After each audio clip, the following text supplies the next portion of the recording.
What you say can affect your ears. Bago pa marinig ng ibang tao ang sinasabi natin, tayo na una nakarinig. So what affect your ears can affect your brain. Therefore, it can affect your entire personhood.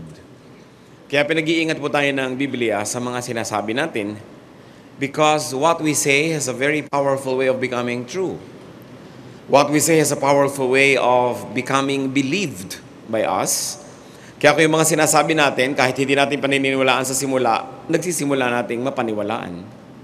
At kung yan ay ating laging sinasabi, nagkakatotoo. Hindi man sa realidad, sa labas ng ating katawan, nagkakatotoo sa loob ng ating isip. Kaya maraming sinasabi sa Bible, do not say. Huwag sabihin. At ilan sa mga yan ay ating pagbubulay-bulayan sa mga sandaling ito.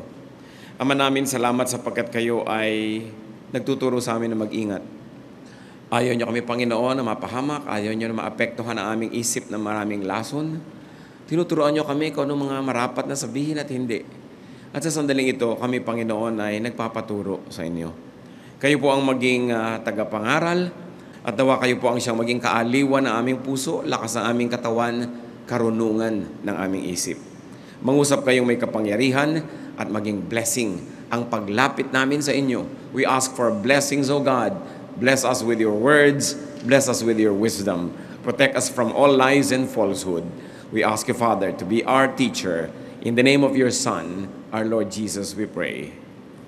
Marami pong mga nakalagay sa Biblia na huwag daw dapat sasabihin. Isa dyan, do not say, I deserve this. I deserve this good thing. Halimbawa, may malaki kayong bahay, don't say, I deserve this. Meron kayong magandang trabaho, meron kayong kayamanan, don't say, I deserve this. Ang mga tao polite sa inyo, binibigyan kayong regalo, binibigyan kayo ng pag-ibig, don't say, I deserve this. Deuteronomy 9:4.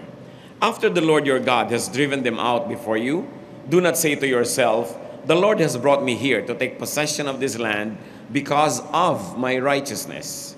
No, it is on account of the wickedness of these nations that the Lord is going to drive them out before you. Ano po yung konteksto nito? Ang mga Israelita ay bibigyan ng Panginoon ng lupang ipinangako sa kanila at ipatatalo ng Panginoon yung mga nakatira doon dito sa mga Israelites na dadayo pa lamang.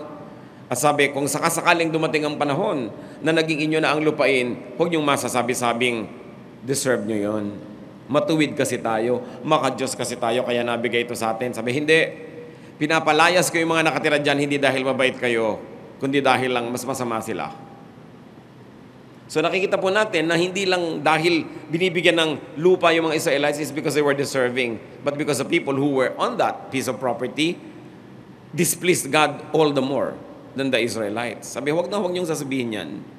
Sometimes it is not you, but it is them. Pag nananalo tayo, hindi naman dahil kung minsan mabilis tayo, dahil yung kalaban natin sa takbuhan nadapa.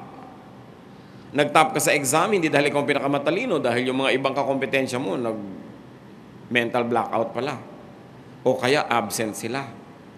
Kaya nung minsan si Gloria Diaz tinatanong, paano ba nananalo sa Miss Universe? Sabi niya, wala. Magaganda naman kayo lahat, kaya kung sino lang swertehin dyan, yan ang nananalo. Kahit anong gawin mo dyan, wala kang pwedeng gawin para manalo. Sabi kasi total, ang dami mong kalaban, magaganda rin kayo lahat. So kung sinong napagkaisahan na manalo, yun ang nanalo. Hindi ibig sabihin yun na yung pinakamaganda. So don't say, I deserve this. Why not? Because saying and believing you deserve the good thing can make you proud. I deserve this. It can make you insensitive to other more deserving people, or to those who are equally deserving, or to those who are almost deserving, but then you become insensitive to them and say, I am the one who deserves this. To say and believe that you deserve a good thing can make you unkind to those who do not deserve it. Kaya tuloy pagka naging meron na tayong ganong klaseng feeling na ako ang meron nitong karapatan, nagkakaroon na tayo ng lisensya na hindi maging mabait, na hindi maging mabuti. Kasi sinasabi natin, they don't deserve it. I deserve it. So ako ang dapat guminhawa. Ako ang dapat ganito. Ako ang dapat ganyan. Ganyan kuminsan sa pamilya. Kung ikaw yung kumikita ng mas malaki, you deserve it. Ikaw na ang you deserve na pumili ng papanooran ng TV channel. You deserve na pumili ng kakainin ninyo. And you have a tendency to be unkind the moment you think that you deserve a good thing. And saying and believing such things can make us selfish. Magiging makasarili tayo kung iniisip natin, tama, dapat lang akin yun. And very often, it can make us abusive. Maabuso tayo dahil naisip natin, sa akin naman talaga dapat yun eh. Ako dapat ang nagde-deserve niyan. It's a challenge, brothers and sisters. Naisipin natin, ano-anong mga larangan ng buhay natin, yung nagsasabi tayong, I deserve it. I deserve your attention. I deserve your kindness. I deserve your gifts. I deserve this. I deserve that. No. No one is good. No one is good enough to deserve anything good from God, from men, from life. If good things come our way, God is just being gracious. Or probably the other people around us just deserve it less. But never be proud. Another thing that the Bible cautions us against saying is, don't say later to a needy person. Nangangailangan na yung tao ngayon, huwag mo nang sasabihan ng, saka na lang. Bukas na. Next week. May sakit na siya ngayon, sabi mo, dadalawin kita next month. Galing na siya next month. Di na kailangan ng dalaw mo. O kaya, baka patay na. Isasabi mong, tutulungan kita next week. Sabi nga ng mga Tagalog, aanin pa ang damo kung patay na ang kabayo. Isang kasabihan na nung araw, maraming kabayong alaga ang mga tao, pinapakain nila yan ng damo. Pero what's the point in trying to give damo na patay na? Dahil namatay na sa gutom, ang tagal na naghintay.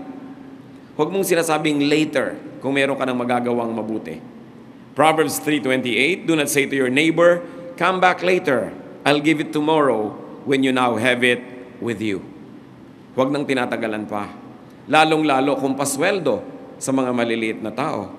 Leviticus 19:13, do not hold back the wages of a hired man overnight. Kung arawan lang yan, bayaran mo na pagka lumulubog na yung araw. Huwag mo nang hawakan pa hanggang bukas dahil isang kahig, isang tuka siya, ikakabuhay niya yan, kailangan niya ngayon, ibigay mo na.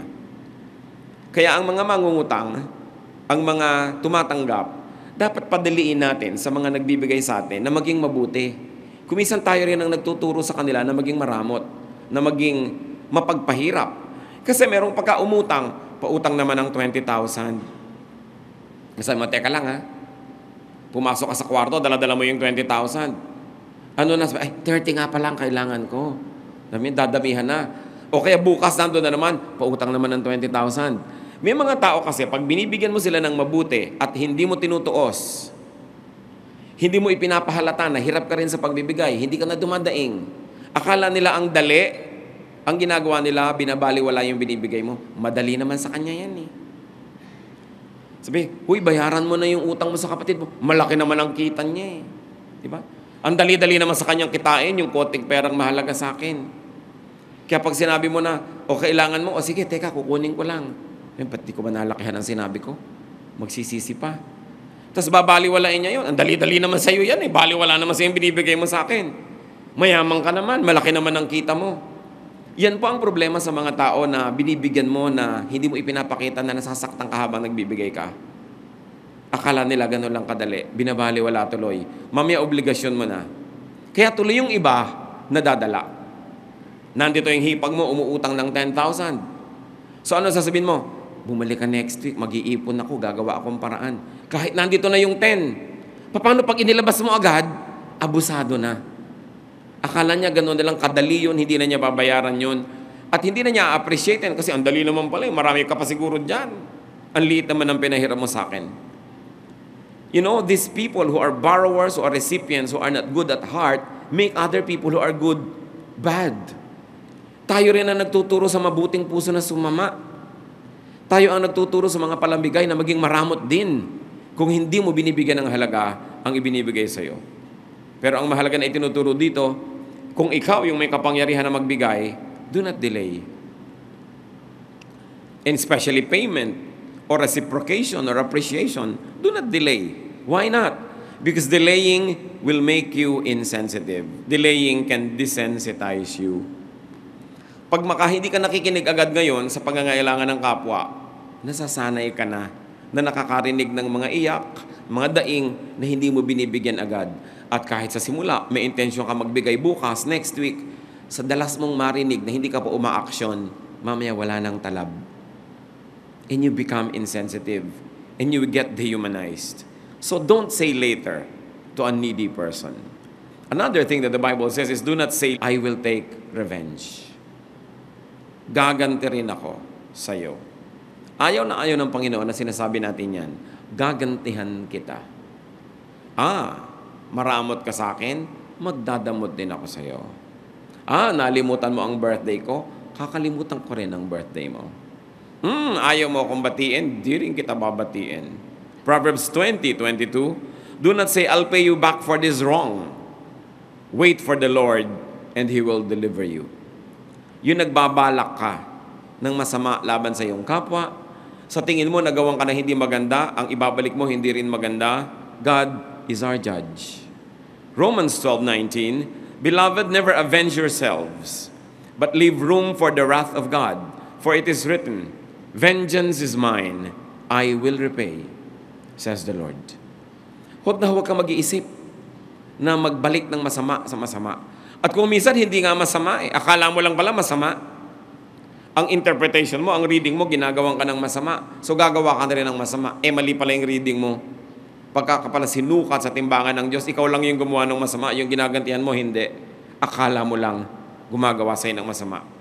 Paano ngayon kung talagang gumagawa nga ng masama, tapos ginawan mo ng mabuti, sa palagay mo, anong tingin sa'yo ng Diyos nun? So don't pay wrong for wrong. And when your enemies or perceived enemies fall, do not rejoice. Sabi mo, ayan, buti nga, nakaganti rin ako sa'yo. Proverbs 24:17-18, do not rejoice when your enemies fall, and do not let your heart be glad when they stumble, or else the Lord will see it and be displeased and turn away His anger from them.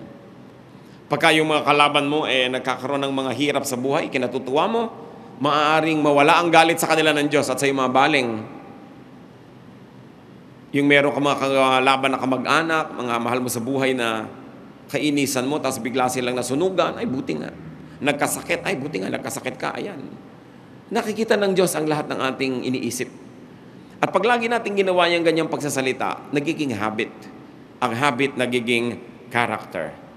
The Lord's justice is best. Kung sa palagay mo, ikaw ay naatrasuhan, masama ang ginawa sa'yo, ipasa Diyos. Yun naman kung naniniwala kang may Diyos. Pero sabi tayo ng sabi, naniniwala tayong may Diyos. Hallelujah, praise God. If God wills, yung mga bukang bibig natin, pero nakikita ba yan sa ating pananaw? Lalong-lalo kung sa tingin natin, tayo ay nagawa ng mali. Ayaw ng Diyos ng mali. At siya ang magtutuwid nun. The Lord's justice is exact. It is timely. And very importantly, the Lord's justice is reformative. It is seldom destructive. Pag umandar ang katarungan ng Diyos, nagtutuwid lang. Hindi naninira. Nagiging masakit lang kasi liko ka, tinutuwid ka, masakit. Pero hindi ka talaga sinasadyang saktan o sirain. Pero meron mga tao sadyang nananakit. Sasaktan ko ang loob mo. Pagsasalitaan kita ng masama, o kaya di kita papansinin, masasaktan ka rin. Yung nananakit ka, alam yun ng Panginoon. Hayaan mong siya ang kumilos. Kung mayroong dapat ituwid, siya ang dapat natuwid. Siya ang dapat magtuwid noon. Because avengers can overdo it. Alam ba natin ang ating hangganan bilang mga tao kung hanggang kailan sapat na ang ginagawa nating paghihiganti? Because vengeance is addictive. Pag nakita mong nakakasakit ka ng kapwa na gusto mong saktan, lalo kang ginaganahan at mas dinadagdagan mo ang pananakit. Alam mo ba kung kailan titigil? Avengers can abuse and they can destroy the other person as well as themselves. Hindi ka pwedeng sumira ng isang tao, kalaban mo man siya, na hindi ka masisira din. Because God is watching. Lalo na kung hindi mo naman talaga tunay na kalaban, tapos sinisira mo, masisira ka lalo. So in action, in words, in philosophy, in policy, do not be vindictive. Huwag vengador. Huwag palagante. May mga tao ganun Dapat not tit for tat. There are people who live for tit for tat. Sinampal mo ko, sasampalin kita. Binuhusan mo ko ng tubig, bubuhusan din kita. Diba? Hindi ka pupunta sa party ko, hindi ako pupunta sa party mo. Hindi mo ako kinausap, hindi kita kakausapin. Silence for silence, anger for anger, tampo for tampo, betrayal for betrayal, hurt for hurt. This is not the way of God. Kailan natin i-apply sa buhay ang lahat ng verses na nadidinig natin? sa tagal ng panahon. Kailan natin i-apply sa buhay ang lahat ng bunga ng mga panalangin or the objects of prayer? Ang mga nadidinig nating magagandang kanta sa pang-araw-araw ng buhay, sa pakikitungo natin sa ating kapwa, sa pakikitungo natin sa ating pamilya, sa ating mga katrabaho, mga mahal sa buhay, mga kaibigan. Pero pag benggador ka, palaganti ka, ang ginagawa mo noon, hindi lang sila ang sinisira mo, pati ikaw. Sapagkat sabi sa Biblia, pag hindi ka nagpapatawad, hindi ka rin papatawarin ng Diyos. You burn the bridge over which you too must pass. Kaya ang bilin ng Romans 12:10, love one another with mutual affection. Outdo one another in showing honor. Magpaligsahan kayo ng pagbibigay ng parangal sa isa't isa. Hindi magpapataasan kayo, magpapaligsahan kayo ng payabangan, patigasan ng puso, patapangan, palakihan ng sugat na lilikhain sa puso ng kapwa. Hindi yun ang paligsahan na itinuturo sa atin ng Bible, kundi magpaligsahan sa paggawa ng mabuti. Do not say the good old days.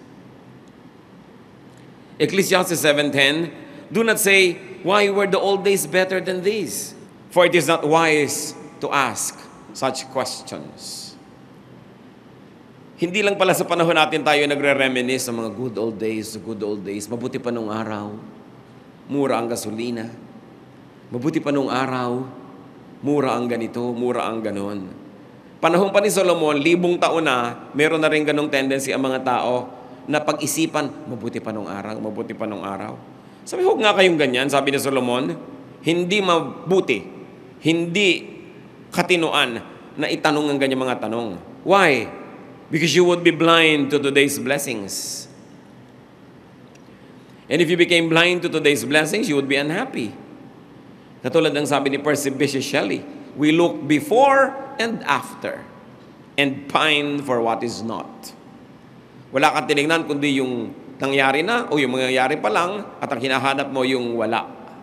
Hindi mo natitignan yung ngayon. Days are generally better. Life improves. Nung araw, kahit may pera ka, appendicitis lang, mamamatay ka. Pagka ngayon ine-x-ray yung mga mummies na mga pharaohs, namatay sila kumisan dahil lang sa namamagang ngipin, na-infect. Ang mga bagang, nakikita nila, ito ikinamatay ng pharaoh na to. Minsan walang kakwenta-kwentang pagkakapilay, sapagkat wala silang surgery, kinakamatay. Nung araw, ang mga Roman emperors, para lumamig yung mga kwarto nila, nagpapahakot sila ng mga tipak-tipak ganggang bahay ng mga yelo sa Alps. Ibinababa ng bundok, dinadala sa city of Rome. Ang liit na pagdating, ganggang suntok na lang. Ngayon, kahit na ordinaryo ka lang nakawani, nakakapag-aircon ka. Kahit nga walang-wala ka, pumasok ka lang sa mall, lumalamig na yung katawan mo. Daig mo mga Roman emperors. Nung araw, kahit ng mga emperor magbabiyahe, pupunta lang sa kabilang bansa, 3 buwan. Ngayon, kahit na mamamasukan ka nakatulong, ilang oras lang, nandun ka na, nakapag-aeroplano ka na. Ang daming ginhawa ng tao ngayon. Democracy is so much more better than absolute monarchy. Even socialism has better effects for the people than what it was before na absolute monarchy. Medicine is improved so much. Transportation and mobility, education. Dati mga prinsipe at prinsesa lang ang nag-aaral. Ngayon, napakarami nakakapag-aral. Technology is improved so much. Kahit nasa kaloob-looban ka ng kwarto mo, nakakapag-text ka. Nung araw, kahit mga chief ng mga Indias, magpapausok-usok pa para magpadala ng mensahe sa langit. Kung umihip ang hangin, nabura patuloy. Pero ikaw, kahit ngayon magbabalot, nagte-text-text ka dyan. Yung hindi yan naranasan ng kahit na sinong mga emperor at mga hari sa Europa noong araw. There's a lot of comfort today. So, yung sinasabing the good old days. The days are better. Sasabi mo, mahirap ang pera ngayon. Mga tao nga, ang dami-daming na ibabayad sa load. Sa dami ng binabayaran ngayon na hindi binabayaran noong araw, mineral water, binabayaran ba yun noong araw inumin? Hindi. Yung inumin ng kalabaw tsaka inumin ng tao, pareho lang. Buhay din naman pareho. Diba? Ngayon, nagbabayad ka pa ng mineral water, nagbabayad ka pa ng load, may binabayaran ka pa ngayon ng mga cable. Walang cable nung araw. Walang ganyan mga bayad-bayaran. Diba? Nagbabayad ka ng internet. Ang dami binabayaran ng tao ngayon. Saan kayo kumukuha ng pambayad kundi mas maraming pera ngayon kaysa nung araw? Appreciate the blessings. Don't say the good old days. The days are getting better. Lagi natin sasabihin, ayan, pasama ng pasama, papangit ng mundo. Kasi wala kang iniisip kundi magwaka sa mundo. Pero ang totoo, appreciatein mo, gumaganda, umaayos. Nung araw, pag kulot ka, talagang mamamatay kang kulot. Wala kang pag-asa. Di ba ngayon, planchahin lang ng 2 oras yung buhok mo, ganyan ka na lang ganyan. Natupad ang pangarap mo. Kahit kapaita. Ang hirap-hirap ng tao, reklamo ng reklamo. Pati peklat ngayon, nabubura. Willing ka lang huwag magmerenda ng 3 buwan, pumunta ka sa dermatologist, bura ang peklat mo. Ang ngipin na itatanim, hindi ka pwedeng mamatay ng bungi. Tulad ng araw, nabungi ka na, sorry, mamamatay ka ng bungi. Pwede kang magpatanggal, magpakabit ng nunal. Maraming pwedeng gawin ng tao, so magpapasalamat tayo. Don't say, the good old days. God is making life better and better. You should have the eyes to see it. Kailangan nakabukas ang mata mo para hindi ka reklamo ng reklamo. Do not say, I'm only a woman. I'm only a man. I'm only poor. I'm only an ordinary person. I'm only a child. Pag binalikan natin si Jeremiah, nung siya in-appoint ng Diyos na maging propeta, ito ang sabi niya sa Jeremiah 1:7-8. But the Lord said to me, do not say, I'm only a child. You must go to everyone I send you to and say whatever I command you. Do not be afraid of them, for I am with you and will rescue you, declares the Lord. So, huwag mo sabihin bata ka lang. Huwag kang magdahilan dyan. Huwag mo sasabihin ganito ka lang, ganun ka lang. Pati si Timothy, isang batang pastor, sinabihan siya ni Paul, 1 Timothy 4:12, don't let anyone look down on you because you are young, but set an example for the believers in speech, in love, in life, in faith, and in purity. So do not let anyone despise you because of your age. Matanda na ako, bata pa ako, etc., etc. Or your gender, or your race, or your looks. Because you would only disempower yourself. Pagka ikaw na ang nagsisimulang mamintas, magmaliit sa iyong sarili, ano pang inaasahan mong gagawin ng iba sa'yo? They will follow your lead. Hindi tayo kailangan magmalaki, pero hindi din natin dapat maliitin ang ating sarili. Because Jesus approved of and empowered children. He also approved of and empowered women, even outcasts and sinners, the poor, the sick. Lahat ng mga kinoconsider nila na puwera, hindi kasali, outcast, they were empowered by Jesus. They were accepted, loved by Jesus. And Jesus fellowship with them to the point that he was called a friend of sinners. Another thing we should not say is, why God? Bakit o Diyos? Bakit mo ako ginawang ganito? Bakit ako isinilang na ganito? Bakit ganito lang ako? Especially, don't ask God about these things that you cannot change. They will only make you unhappy and rebellious. Yung mga tanong na yan ang pinagsisimulan ng paghihimagsik. Yung why. May mga bagay na nababago, pero may mga bagay na dapat tinatanggap. Romans 9:20, but who are you, O man, to talk back to God? Shall what is formed say to him who formed it, why did you make me like this? Sabi, ikaw lang yung palayok, ginawa kang ganyan, ba't ka nagtatanong kung ba't ka ginawang ganyan? Ginawa kang ganyan, magpakaganyan ka, kasi ginawa kang ganyan eh. And be the best palayok that you can be. Ginawa kang ganito, be the best version of what you are. Job 38:1-2, nung nagre-reklamo si Job sa Panginoon, then the Lord answered Job out of the storm. He said, who is this that darkens my counsel with words without knowledge? Marunong si Job, batalino, mayaman, pero compared sa karunungan ng Diyos, baliwala ang alam niya. So sabi ng Panginoon, sino ito na nagmamagaling? Akala mo mas marami pang alam tungkol sa akin at kesa sa akin? Ba't ka nagre-reklamo sa hinayaan ko mangyari sa buhay mo? Hinayaan ko yan, harapin mo. May mga bagay na pwedeng ilapit sa Diyos. Dahil mahal tayo ng Diyos, kaibigan tayo ng Diyos. Pero hindi ko mo kaibigan, hindi na siya Diyos. So may mga bagay na dahil Diyos siya, huwag ka na lang kumibo dahil Diyos siya eh. May mga bagay, pwede ka magpakiut, lumapit, umungot-ungot. Pero dapat alam mo kung kailan mo inilalagay yung sarili mo sa lugar. Ginagalang mo siya. Kahit ang tatay nyo nakikipagkaibigan sa inyo, nagbibiroan kayo, pero may hangganan ng mga biroan na yan. Hindi mo siya pwedeng itratong talagang parang kababata mo dahil hindi. Kahit anong pagpapanggap mo, hindi mo siya kababata. Kung ang mga boss ninyo sa opisina, ang inyong mga superior, nakikipagkaibigan, mabuti ang turing sa inyo, yes, makipagkaibigan, pero huwag kayong lilimot na may hangganan yon. May mga bagay na hindi mo tinatawid, may mga hangganan na hindi ka lumalampas. Ganon din ang mga bituin. Hindi ka pwedeng umalis doon sa ruta mo kasi magbabanggaan yung mga ibang bituin, masisira lahat ang plano ng Diyos. Yung halaman, pag orchid ka, kumapit ka sa puno. Di ba? Pagka fern ka, doon ka sa madilim. Pag lumot ka, kumapit ka sa basang bato. Meron ka dapat lagyan. Ang lahat ng taong kumikilala sa Diyos, lumalagay sa lugar. Hindi ka tumatawid sa hindi mo dapat tawirin. Hindi ka dapat lumalampas sa hindi mo dapat lampasan. At isa na doon, ang pakikipag-communicate natin sa Diyos. Not because God is friendly, you'd be too overly fresh. Kailangan ginagalang mo at may mga bagay na hindi mo tinatanong, tinatanggap mo. Lalo't alam mo na permanente yun, nandun talaga. May mga bagay na pwede kang ibahin. Hindi masamang ibahin. Pero paano natin malaman yung mga yon? Kailangan natin ng spiritual wisdom. Pero huwag na huwag nagiging rebellious against God's will. Iba yung nagtatanong, iba yung tanong na merong kasing galit. May sama ng loob, may puot. Yan ay hindi itinatanong. Isasabihin nyo, paano ko talaga naiisip ko? Sabi, huwag mo sabihin. Kasi may mga bagay na pag naiisip mo lang ng maliit, pag hindi mo sinabi, nalilimot mo. Pero pag sabi ka ng sabi, ulit ka ng ulit, lalo mong naiisip. At habang lalo mong naiisip, lalo mong nasasabi. At habang lalo mong nasasabi, lalo mong naiisip, kinain ka na ng buong ideya na yon later on. So may mga bagay that you don't verbalize.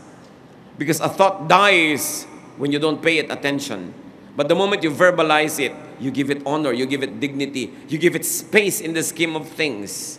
And the moment you give it space in the scheme of things, it begins to assert itself. And once it begins to assert itself, it can dominate you. Kaya yung mga tukso na iniisip, laging iniisip, tapos binabanggit, mamaya yung tukso na ang nananaig. Yung mga maliliit na unhappiness, pag lagi mong sinasabi, lumalaki. Kinakain ka, nasisira ang iyong pagkatao. May mga bagay hindi dapat sinasabi. Masama ang loob mo sa isang tao, pag sinabi mo doon sa kapwa mo tao, sumama na rin ang loob niya doon, nagkagulo-gulo na lumaki. Sa halip ngayon tuloy, na magkaroon ng kapayapaan, ang pinagsabihan mo pa, galit din, nagkasulsulan kayo ng galit nyo, lalo lang kayo nagalit, gumulo ang mundo. Mga kapatid, tandaan nyo, may mga bagay na hindi sinasabi. Sinasarili. Ang mga totoong tao, nakikilala mo, hindi lang sa sinasabi. Nakikilala mo rin sa hindi sinasabi. Sa sinasarili, sa kinikimkim, at ipinapasa Diyos. Kailangan ng tao ay tao, hindi tayo hayop. Ang aso, pag natapakan, tumatahol. Pag nagulat ang ahas, tumutuka. Ang tao ay tao. Dapat ang tao may pagtitimpi. Ang tao mayroong pagpipigil sa sarili. Yun ay pinagkaiba natin sa mga mababangis na hayop. Kaya hindi lahat ng iniisip, sinasabi. Lalo't kung ang pagsasabihan mo masasaktan, wala namang mabuting magagawa, kundi nakasakit ka lang. Bakit ka mananakit nang walang mabuting kinauwian? Siyempre, yung sinaktan mo, kung hindi rin maganda ang pagkatao, sasaktan ka rin. Hindi na matatapos ang sakitan ninyo. Is that the kind of life you want to live? Another is that do not say, surely, when it comes to the future. James 4:13-15. Now listen, you who say, today or tomorrow we will go to this or that city, spend a year there, carry on business and make money. Why, you do not even know what will happen tomorrow. What is your life? You're a mist that appears for a little while and then vanishes. Instead, you ought to say, if it is the Lord's will, we will live and do this or that. So huwag daw sinabing, sa birthday ko, punta ka. Oh, sure. Ano sinasabi natin? If the Lord wills. Hindi mo hawak ang bukas. Hindi ka nagpaplano na parang mabubuhay ka forever. Hindi mo alam. So you plan like you will live for long, but you have the attitude that you might die any moment because that can happen. Hindi natin dapat pangunahan ng Diyos. Siya ang may hawak ng kinabukasan. lagi tayong nagde-defer sa Kanya. If God wills. If the Lord will allow. The Lord willing. I'm going. I will be there. We will do it. Proverbs 27:1, do not boast about tomorrow, for you do not know what a day may bring forth. At marami pong uri ng pagyayabang tungkol sa kinabukasan. Isa dyan yung, gagawa kita ng mabuti balang araw, pagkaya ko na, nakakatiyak ka ba na mabubuhay ka mahaba? So gumawa ka na ng mabuti ngayon. Yung nagde-delay ka, sige, saka na kita babayaran, saka kita gagawa ng mabuti. Kayabangan yun. Kasi hindi mo alam kung darating yung bukas na yun. So ang sabi sa Bible, kailangan laging tuwing matatapos ang maghapon, bayad ka ng mga dapat mong bayaran. Sinabihan mo ng I love you yung dapat mong sabihan. Humingi ka ng tawad sa dapat mo hinga ng tawad. Nakipagkasundo ka sa dapat mong kasundo. Kasi hindi mo alam kung buhay ka pa bukas eh. Pero para sa lilipas din to, hayaan mo ilang araw. Kayabangan. Kasi hindi mo alam kung nandun ka pa. At ang napakahirap, namatay na yung tao, tsaka ka nagsisi. O ikaw yung namamatay, nagsisisi ka. Mahirap yung namamatay ka na, may dala ka pang sisi. Mahirap yun. Kaya kailangan maluwag ang iyong loob pag kinukuha ka na ng Panginoon. And the only way na luluwag yan, wala kang utang. Lagi kang handang magbayad. Do not say an out-of-time word. May mga bagay po, mga bagay na magandang sabihin pero mali yung timing, mali pa rin. Lalo naman kung pangit na nga yung salita, walang magandang timing doon kahit kailan. Like, walang magandang timing kahit kailan sa mura. Minura mo yung tao, kahit kailan, walang magandang timing yun. Ecclesiastes 3:1, there is a time for everything, and a season for every activity under heaven. And 3:7b, a time to be silent, and a time to speak. May panahon, tahimik ka dapat. May panahon, dapat hindi ka tahimik. Dapat nagsasalita ka. And sino ang wise person? The one who knows when. When to be quiet. When to speak. Kailan magsasabi ng isang word. Sometimes careless words do not help. They worsen a situation. Kaya pinipigilan ng bibig na lagi nagpipiglas na mayroong gustong sabihin. Kailan nyo nakikilala ang kagandahan ng isang tao? Hindi physical, ha? Yung kalooban. Kailan nyo nakikilala? Pagka siya ay mahinahon o pag siya ay galit? Siyempre, pag galit. Lahat ng tao, masamamang tao, pag mahinahon siya, masarap siyang kasama. Maganda ang buka ng muka, maganda ang sasabihin. Pero galitin mo o subukan mo't galit. Yung inilalabas na ugali pag galit, ang tunay na ugali ng tao. Kasi kung hindi ka naman galit, siyempre mapagbigay ka. Pagka binigyan ka, thank you. Pero pag galit ka ba, inabutan ka pa rin ng kape, sabi mo pa rin ba sa asawa mo, thank you. Di ba? Baka tabigin mo pa yung kape. Kasi galit ka. Pag galit kayo mga kapatid, you are under trial. Dahil doon nyo ipakikilala ang tunay nyong pagkatao. Pagka kayo ubusan ng pasensya. Kaya lahat tayo dyan, kailangan magsiyasat ng sarili. Kasi meron talagang nice, ang gaganda ng mukha, ang gagandang ngumiti, ang susweet mag-hello, ang susweet mag-hi. Pero, pag nagalit na, yung ugali lalabas, yun ang totoong siya. Not that person when he is cheerful. Not the person when she is well, when she is having her way. But when things go wrong, that's when the real personality comes out. Kaya marami pong mag-asawa. Dalawa lang ang nangyayari habang tumatagal ang panahon. Lalo mong namamahal. Kasi nakikita mo ang kanyang asal sa oras ng kagipitan. Sa oras ng hirap. Sa oras na nakakagalit. Sa oras ng gutom. Sa oras ng pagod. Lumalabas yung tunay na tao. At kung maganda yung lumalabas, lalo mo namamahal.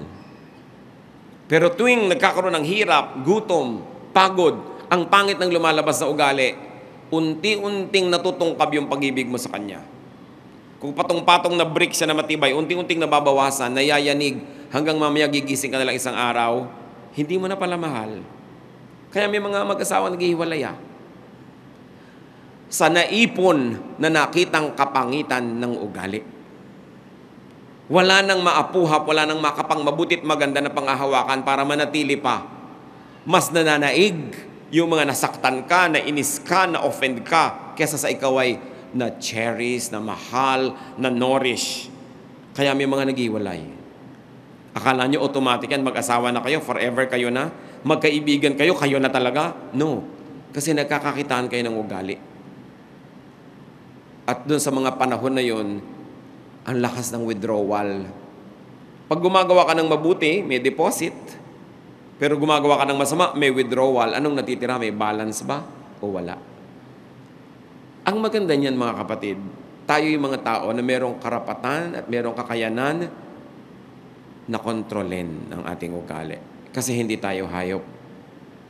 Kaya sabi, be transformed by the changing of your mind. Kung may track record ka na lagi ka na lang may nakakagalit, lahat lang ng nakasama mo sa trabaho, nakaaway mo, tapos sasabihin mo, binubutasan nila ako, pinagkakaisahan nila ako. Sobra naman, kahit saan ka na lang pumunta, ikaw yung pinagkakaisahan. Sobra kang star, nag-uusap-usap lahat ng kumpanya. Para pag dumating ka doon, pagkaisahan ka. O talagang ikaw ang humahanap ng gulo. Halos lahat ng kaibigan mo, ang ending, kaaway mo in the end. Huwag mo nang sisihin pag mahigit 3 na sila. Baka ikaw na yun. Kung isa, pwede pa sibong masama siya, kaya kami nag-away. 2, masama siya, kaya kami nag-away. Pero pag 3, 4 na, mag-isip-isip ka na dahil may common denominator sa problem and it's you. Kaya titingnan natin, ano ba yung ginagawa ko? Paano ba ako nagsasalita? Paano ako nananahimik? Paano ako kumikilos? What was appropriate to say 1 second ago no longer is. And hurts the feelings rather than helps its cause. Pag may dapat kang sabihin, lampas na. Timing is very important. And you know what is most important na i-time? Sorry. Mas madali, mas mabilis, mas maaga, mas umuusok, mas mainit yung sorry, mas tama. Pero kung minsan nahuli lang yung sorry ng a few minutes, wala nang talab. Dapat mabilis tayo magsabi ng sorry. I'm sorry, I was wrong. Mabilis. Pero hindi arte. Taos puso. Pag lumampas yung pagkakataon, wala na eh. Tapos na. Time is very important. So it's not really just do not say, but what the Bible is really telling us is do not think this way. Pag sinabi mga kapatid, do not say it, hindi lang do not say, ang ibig sabihin, huwag kang ganyan mag-isip. Ganyan ka kasi mag-isip, ganyan tuloy na sasabi mo. So pag sinabing, huwag mong sabihin yan, ang totoong sinasabi, huwag kang mag-isip ng ganyan. Baguhin ang paraan ng pag-iisip. Kung paano ka nag-iisip, nalalagay sa puso mo ang lahat at mula dyan lumalabas ang mga salita. Matthew 12:34. For out of the abundance of the heart, the mouth speaks. Kung anong laman ng puso, inilalabas ng bibig o ipinapakita ng katawan sa aksyon. At kung yun ang lumalabas sa ating bibig o aksyon, yung hindi maganda, yung nagpapalayo sa mga tao sa atin, nakakaaway tayo, dapat palitan ng laman ng puso. Hindi lang dapat palitan at pagandahin ang bokabularyo. Hindi lang dapat gandahan ang timing. Yung pinagmumula ng bokabularyo natin, yung ating espiritu, yung ating pagkatao, yun ang dapat talaga mabago. At kadalasan, ang mga tao naman, hindi sila likable only because they have been rejected many times. Maraming mga tao, sasabihin nila, hindi naman ako loving kasi hindi naman ako lumaking may nagmamahal sa akin eh. Oo nga, pero maibabalik mo pa yung childhood mo para i-replay mo, para may magmahal sa'yo, para maging mapagmahal ka. Wala ka na magagawa sa tapos na. So ang dapat mong gawin, repairin na lang yun, limutin, matuto mula doon, because God is God of second chances. Nagbibigay ang Panginoon sa atin ng mga bagong pasimula. Gaano karami sa atin ang makakapagsabing lumaki tayo masaya? Sa dinami-rami ng mga masusungit na mga tito at tita, mga madrasta at madrasto, sa dami ng mga masusungit na lola at lolo, sa dami ng mga kaliweteng tatay at nanay, sa dami ng mga malulupit na kapatid, mga kamag-anak na mararamot, mayayabang na kapitbahay, gaano karami sa atin na makakapagsabing, I had a happy childhood? Konti.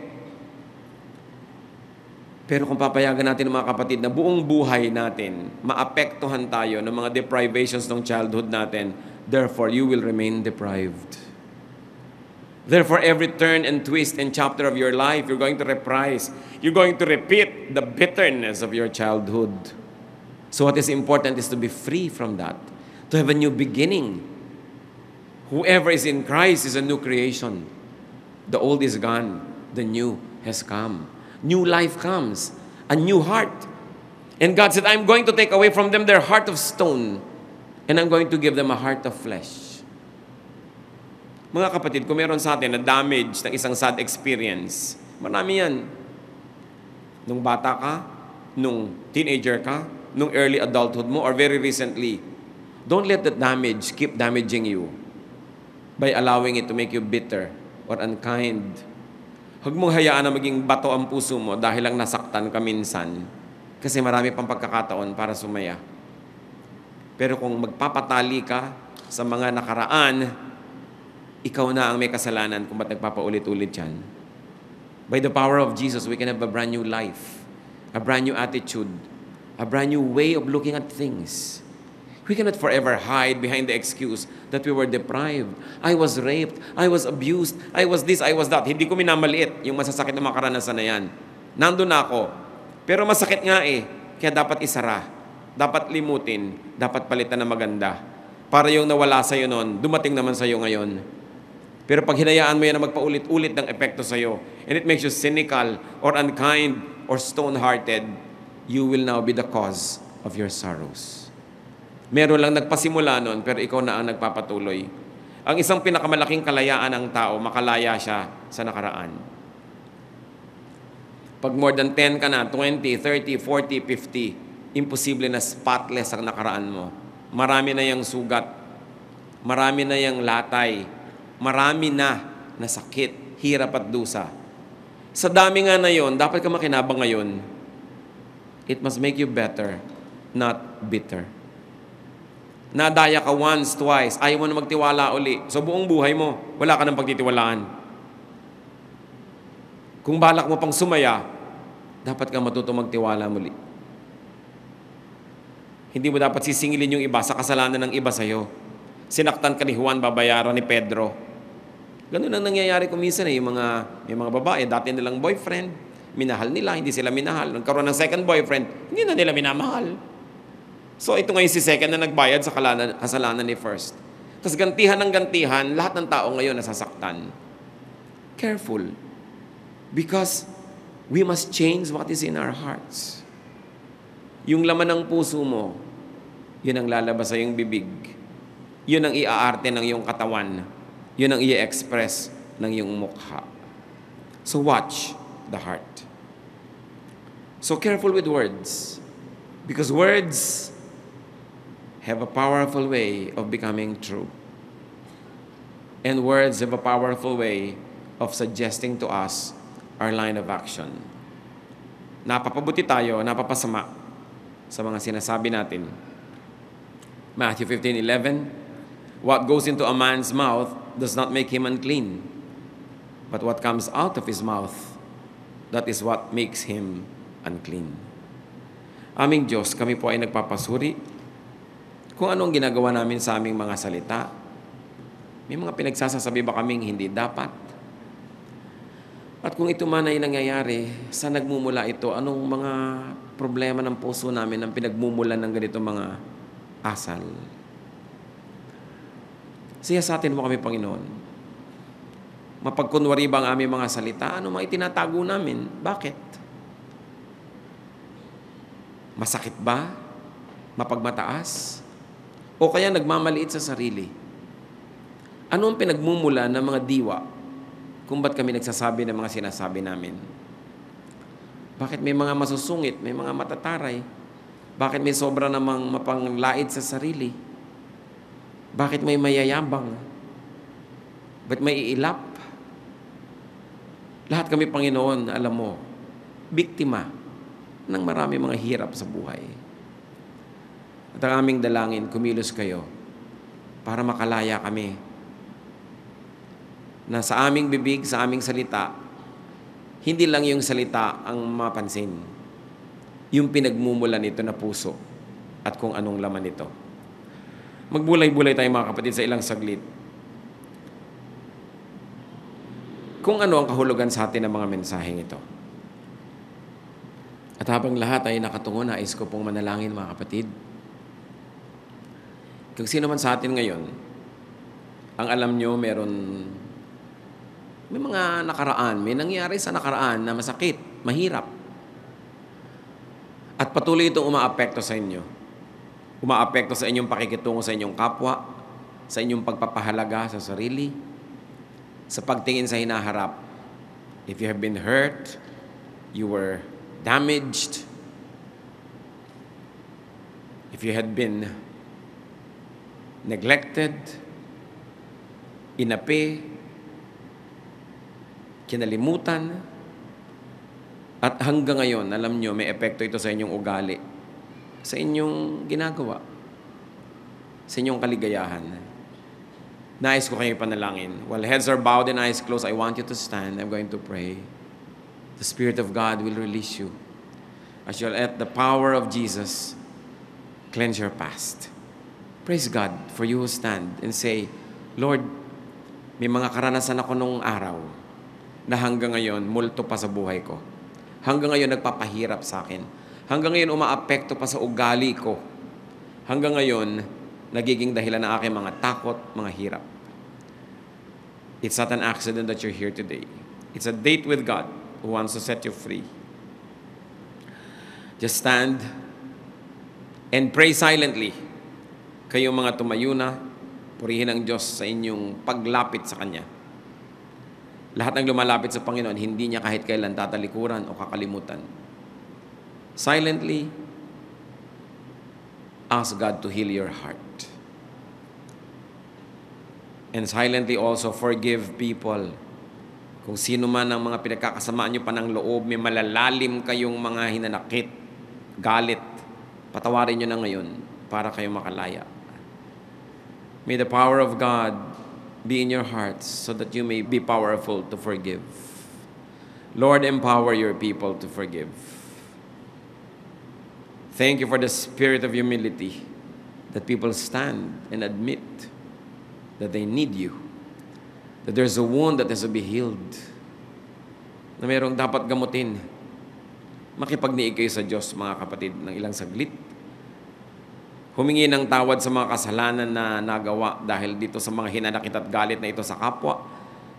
Humingi ng tawad sa kakulangan ng pagtitiwala sa Diyos. Magpatawad.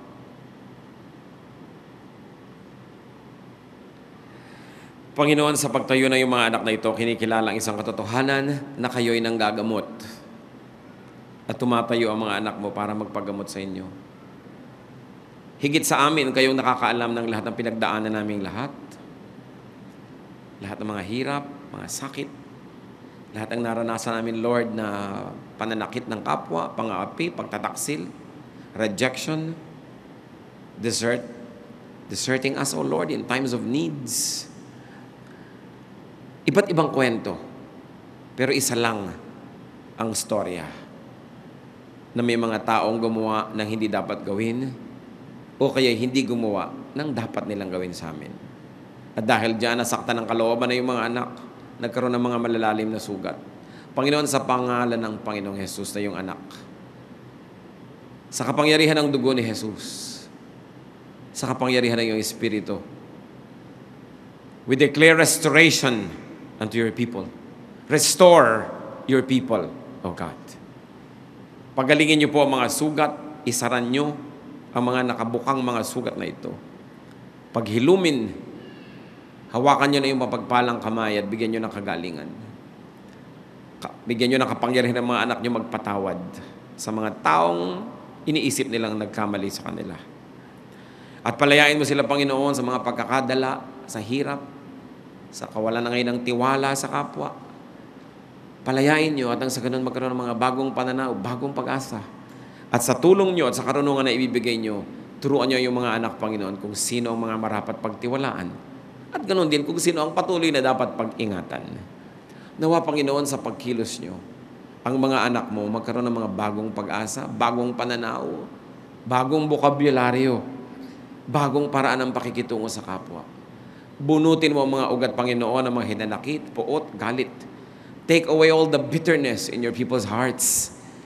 Take away the heart of stone and replace it with a heart of flesh, so that we may all love again, and we may be loved by you and by others, and that we may dispense love instead of hatred, goodness instead of evil, that we may be agents of your goodness, ambassadors of your holiness. Bless your people, O God. We thank you, we honor you, in the name of your Son, Jesus. Magsiupo kayo at ang lahat manatili sa pagkakayuko sa diwa ng panalangin. Patuloy tayo humingi sa Ama ng mga katuruan, application ng mga napag-aralan natin ito.